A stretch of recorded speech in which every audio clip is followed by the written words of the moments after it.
నమస్కారం అండి. నేను మీ కూని అంకబాబు. ఈరోజు మనము ఏఎస్‌పేట దర్గా, నెల్లూరు జిల్లాలోని ఏఎస్‌పేట దర్గా గురించి తెలుసుకోబోతున్నాము. ఆ క్షేత్రం గురించి. ఇదే ద్వారం అండి.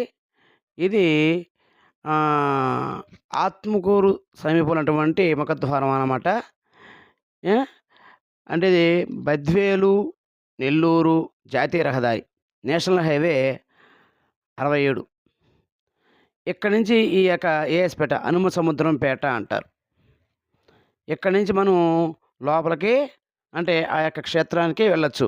అక్కడ సయ్యద్ ఖాజా సయ్యద్ ఖాజాయతి రహమతుల్లా అనే ఆయన సిద్ధి పొంది ఉన్నారు. ముస్లిం ప్రవక్త. ఇది చాలా విశిష్టమైనటువంటి క్షేత్రం అనమాట. మత సామరస్యానికి ఒక రకంగా చెప్పాలంటే ప్రథమ స్థానంలో నిలుస్తుంది నెల్లూరు జిల్లాలో ఇది. మక్కా మసీద్ తర్వాత అంతటి పేరు ప్రఖ్యాతమైనటువంటి క్షేత్రంగా దీన్ని చెప్పుకోవడం జరుగుతుంది. ఇప్పుడు మనం ఆ ఊరికే వచ్చాం. ఏఎస్‌పేట వచ్చాం. అయితే దీనికింత ప్రాముఖ్యత ఎలా వచ్చింది? ఏంది పరిస్థితి అంటే, ఇది దాదాపు 200 సంవత్సరాల క్రితం జరిగిన మాటనమాట. అప్పటినుంచి ఇప్పటివరకు ఎటువంటి భేషజాలు లేకుండా ఆ! భక్తుల్ని చేరుస్తున్నటువంటి క్షేత్రం అనమాట. అంటే అప్పట్లో ఈ ప్రాంతానికి వచ్చినటువంటి ఒక ముస్లిం భక్తుడు ఎవరైనా సయ్యద్ ఖాజాయతి రహమతుల్లా గారు. ఇక్కడే మరణించి సమాధి చేయబడి ఉన్నారు. తర్వాత భక్తులు ఎవరైతే ఉన్నారో వాళ్ళు ఆయనకి అక్కడ సమాధి నిర్మించారు. దాన్ని ఇప్పుడు దర్గా అంటారు. మనం లోపల కూడా వెళ్ళి చూద్దాము.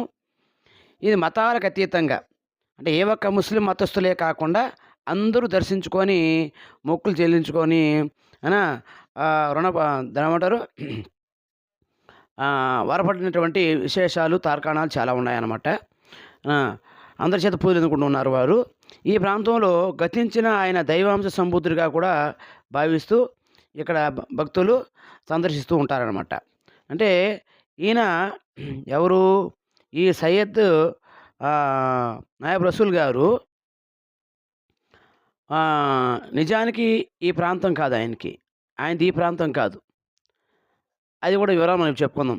ఆయన ఆలం నక్షబంద్ ఖుర్షిద్ బేగం అనే దంపతులకి లేఖలకు పుట్టినటువంటి సంతానం అనమాట. ఈయన బాల్యం నుంచి ఎంతో బుద్ధి కుశలతో నడుచుకునేవాడు. 14 ఏటనే ఈయన ఉర్దూ, పార్సీక భాషలో కూడా మంచి ప్రావీణ్యం సాధించారంట. ఖురాన్ అయితే చెప్పక్కర్లా అవలీలకు చదివి పడేసేవారు. లోకానుభవం, సర్వప్రాణులు సమానమే.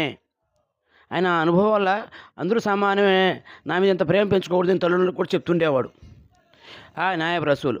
ఎటువంటి జంకు గంకు లేకుండా ఆపదను లెక్క చేయకుండా ఉండేవాడు. సాధువుల్ని కలీసాల వద్ద అనేక విషయాలు కూడా నేర్చుకున్నాడంట. నిద్రాహారాలు మాని మహోత్ప్రవక్త దగ్గర కూడా వెళ్ళి ఆయన పాదాల దగ్గర అంటే ఆయన సమాధి దగ్గర నమాజ్ చేసేవారంట. ఆయన కళ్ళలో అంటే మహత్ప్రవక్త ప్రత్యక్షమయ్యి నాయబ్ రసూల్ అనే బిరుదును కూడా ప్రదానం చేశారంట. అందుకని ఆయన్ని నాయబ్ రసూల్ అంటారు. ముంబైలోని హాజావళి కళ్యాణిలో హాజీ మందిర్ దర్శించి నందిహాలకు చేరుకొని అచ్చట ఒక పేదరాలి చేసుకున్నారంట, వివాహం చేసుకున్నట్టు ఆయన. కానీ పాపము కొద్ది రోజులకే మరణించింది. ఇక్కడ నందిహాలలో చేసుకున్న ఒక లేడీని పెళ్లి చేసుకుంటే ఆమె కొద్ది కాలం నుంచి మరణించారు. ఆ నింద ఆయనే మోయాల్సి వచ్చింది. తర్వాత ఆయన ఒక మానసిక వైద్యులుగా రూపాంతరం చెంది ఎన్నో రుగ్మతులను నయం చేసే క్రతువులో ఆయన నిమగ్నమయ్యారన్నమాట. వారి ఆ విధంగా ఎన్నో చికిత్సలు చేయడంలో ఆరితేరారు. ఈయన ఆ తర్వాత కాలంలో ఒక్క నిమిషం అండి. నేను ఇందాక చెప్పడం మర్చిపోయాను.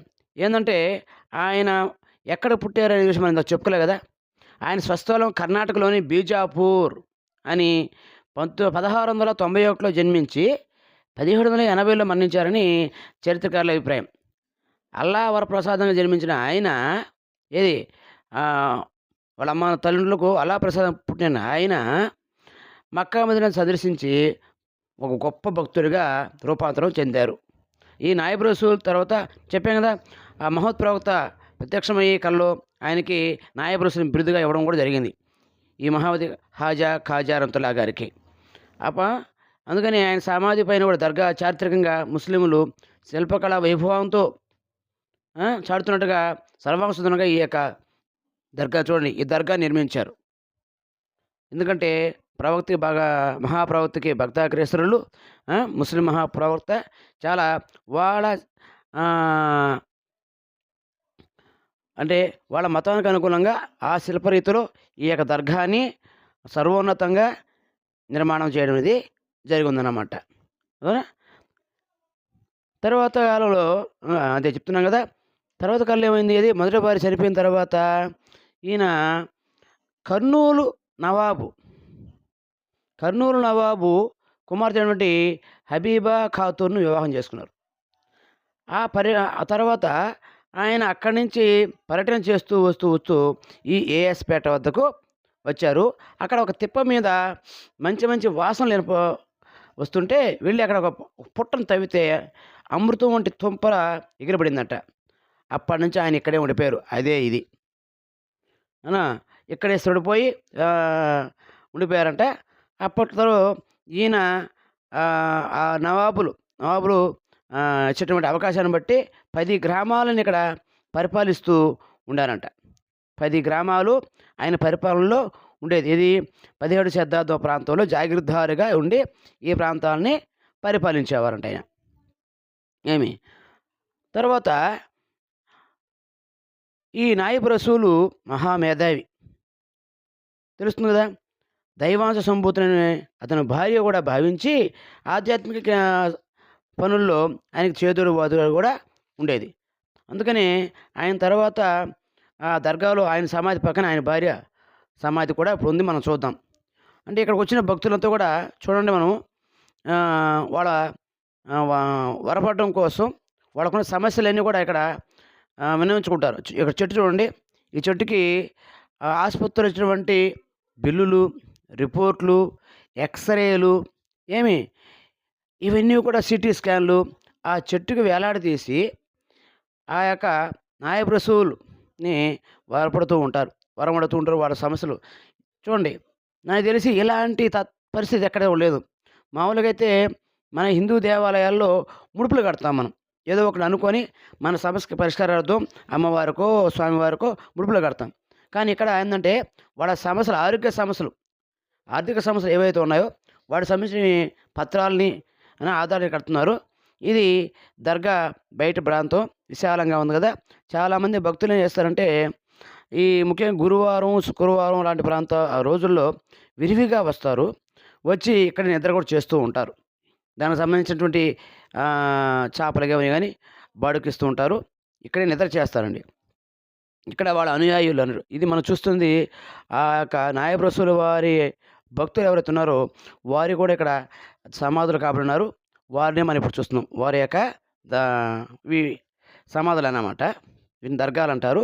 మనం లోపలికి వెళ్ళి ఆ యొక్క నాయబ్ రసూలు అలాగే వారి భార్య సమాధులు కూడా మనం ఇప్పుడు చూద్దాం, లోపలికి వెళ్దాం. అయితే విశేషం ఏంటంటే ఒక రాజకీయ నాయకులని కొంతమంది మత పెద్దలని పక్కన పడేస్తే మన దేశం 100కి 100 వాళ్ళు మత సామరస్యానికి ప్రతీక. ఇక్కడ ఏ మతం ఎక్కువ కాదు, ఏ మతం తక్కువ కాదు. ఎప్పుడైతే మత పెద్దలు, రాజకీయ నాయకులు జోక్యం చేసుకుంటారో అక్కడే ఈ వైషమ్యాలు పుట్టుకొస్తున్నారు జనాభా. నిజానికి ఇలాంటి దగ్గర చూడండి, నాకు తెలిసి చాలామంది ముస్లిమ్స్ కూడా తిరుపతికి వెళ్తుంటారు, శ్రీశైలానికి వెళ్తుంటారు, ప్రాంతీయ గుడులకు వెళ్తుంటారు, వినాయక చవితిలో పాల్గొంటూ ఉంటారు, ఉత్సవాలు చేస్తూ ఉంటారు. అలాగే మనం హిందువులు కూడా చాలామంది రొట్టెల పండగ అంటూ ఇలా దర్గాలంటూ తిరుగుతూ ఉంటారు. కానీ ఎక్కడ ఏ దేవుడు కాదన్న సందర్భాలు లేవు. ఇప్పుడు ఇది మనం చూస్తుంది ఈ దర్గా ఏంటంటే 2 ప్రకారంగా ఉంటుంది. మొదటి ప్రకారం లోపల ఆడవాళ్ళు ప్రార్థన చేసుకోవడానికి అవకాశం ఉంటుంది. మొదటి ప్రకారం దాకా పోవచ్చు అన్నమాట. అది సిద్ధాంతం ఎందుకు పెట్టారో నాకు కూడా తెలియదండి. అక్కడ అడిగితే ఎవరు సరిగ్గా సమాధానం చెప్పలేదు. ఆడవాళ్ళు మొదటి ప్రాకారంలోకి ప్రవేశించవచ్చు. ఇక్కడ స్వామివారిని స్వామివారికి మొక్కుకుంటూ వరపడుతూ ఉంటారు. తర్వాత అంతర్ప్రాకారం, 2వ ప్రాకారంకి వెళ్తే వాళ్ళ యొక్క సమాధులు ఉన్నాయి. అక్కడ వరకు మగవాళ్ళైతే పోవచ్చు. ఈ వెళ్ళే క్రమంలో లింగభేదం ఉంది గానీ, అంటే ఆడవాళ్ళకి ఆడదాకా ఉంది గానీ, మగవాళ్ళు వెళ్ళొచ్చు.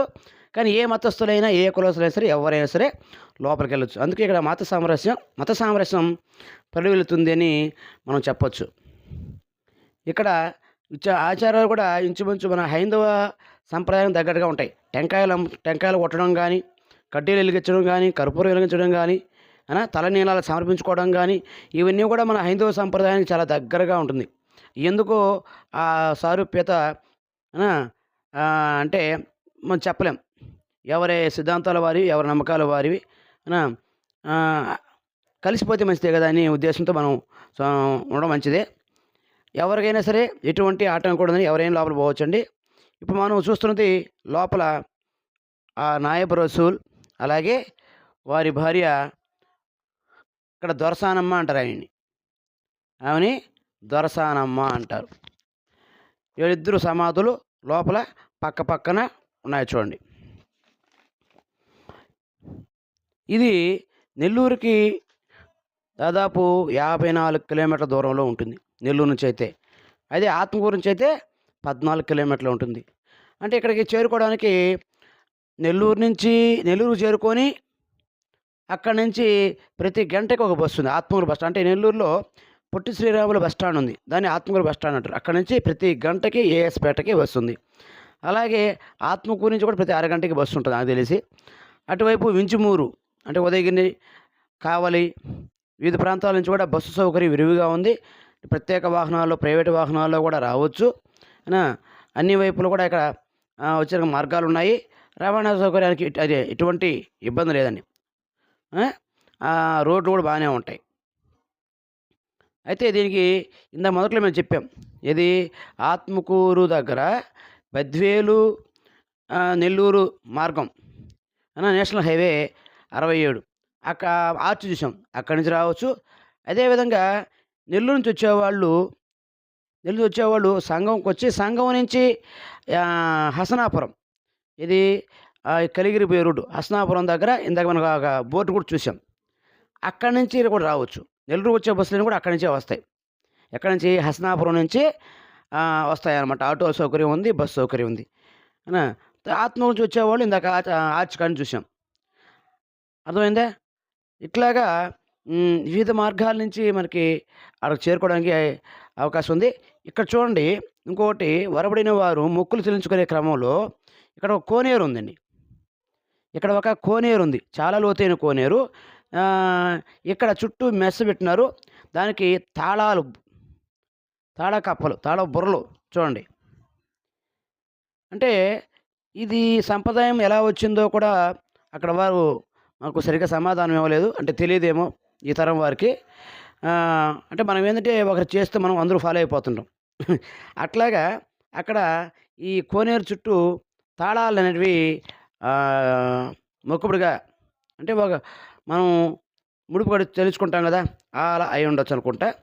తాళాలను కూడా అక్కడ వరంగా అదే మొక్కుబడిగా అక్కడ క్షమించాలి, తాళబుర్రలను అక్కడ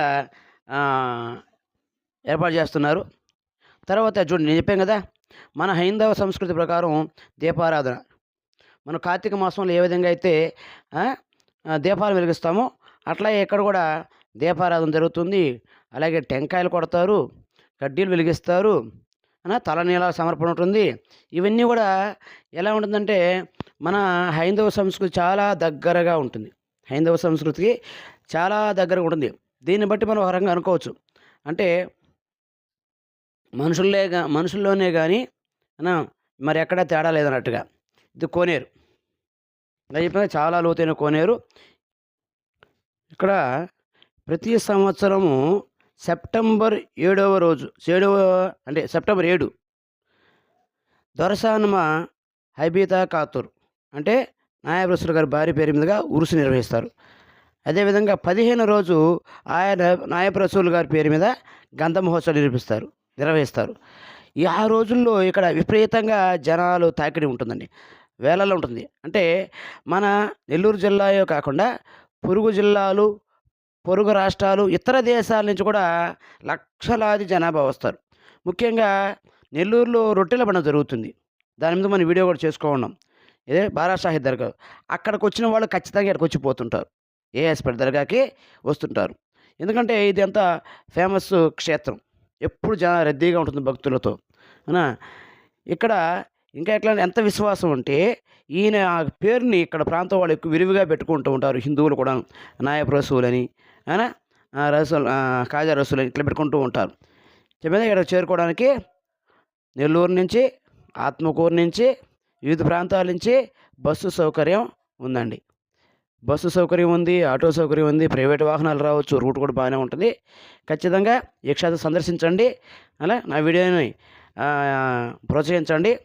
తప్పకుండా లైక్ చేయండి, షేర్ చేయండి. కృతజ్ఞతలండి.